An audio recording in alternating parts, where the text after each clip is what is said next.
తాజా అంశాన్ని చూస్తున్నాం. ఎన్టీఆర్ జిల్లా కొండపల్లి మున్సిపాలిటీని టీడీపీ కైవసం చేసుకుంది. దీనికి సంబంధించి మరింత సమాచారం మా ప్రతినిధి కృష్ణనాయుడు అడిగి తెలుసుకుందాం. కృష్ణనాయుడు, చెప్పండి, కొండపల్లి మున్సిపాలిటీని టీడీపీ కైవసం చేసుకోవడంపై దీనికి సంబంధించిన మరిన్ని వివరాలేంటి? కొండపల్లి మున్సిపాలిటీకి సంబంధించి ప్రిసైడింగ్ అధికారి కృష్ణ చైతన్య ఆధ్వర్యంలో చైర్మన్, వైస్ చైర్మన్ యొక్క అభ్యర్థుల పేర్లను ప్రకటించారు. హైకోర్టు ఆదేశాలతో ఇవాళ కృష్ణ చైతన్య వారి పేర్లను ప్రకటించారు.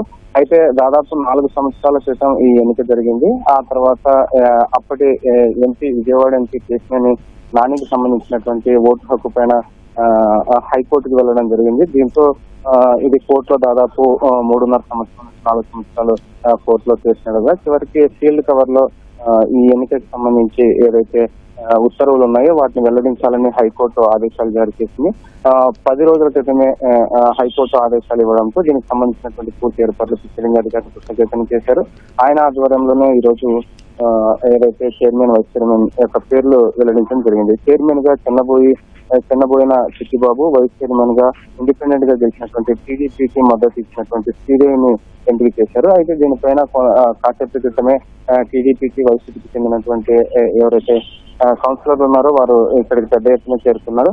అయితే దాంతో పాటు స్థానిక ఎమ్మెల్యే, మైలవరం ఎమ్మెల్యే వసంత కృష్ణప్రసాద్ కూడా వచ్చారు. అయితే మొత్తం 29 సీట్లు ఉన్నటువంటి ఈ మున్సిపాలిటీలో 16 ఓట్లు టీడీపీకి రాగా 15 ఓట్లు వైసీపీకి వచ్చాయి.